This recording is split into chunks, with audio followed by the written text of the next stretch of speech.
Hello, counselors. This briefing is designed to get you up to speed on the key environmental items that are on the agenda for your meeting on February 17th. Let's get you prepared.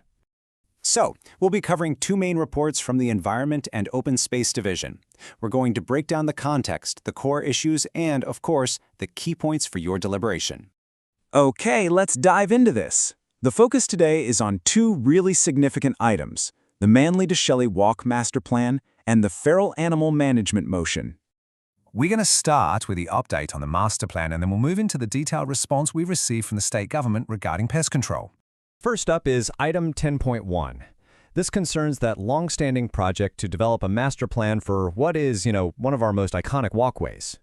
So, the crucial point here is that this is a progress report. It's for your information, following that notice of motion from back in 2021. So, no big decision here, it's simply for noting.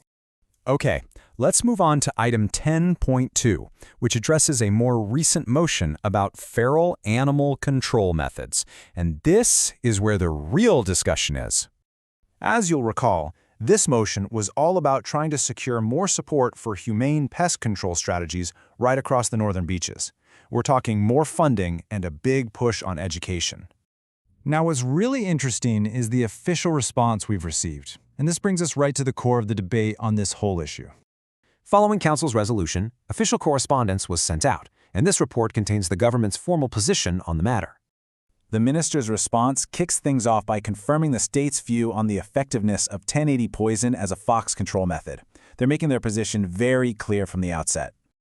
And this is a brilliant illustration of their reasoning. They've tied the use of 1080 directly to protecting a beloved local species right here in our backyard. And this slide really lays out this central tension, doesn't it? You've got the acknowledged effectiveness of the poison on one side versus the council's formal push to explore and promote humane alternatives on the other.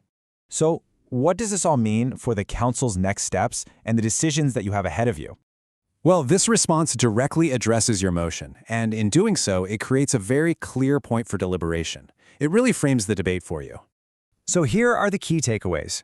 The Walk Master Plan, that's a simple update, but the feral animal item, that requires some careful consideration of how you're going to balance your policy goals with the state's very clear position.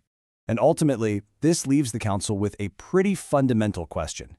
It's one that's going to frame your entire debate on this very sensitive issue.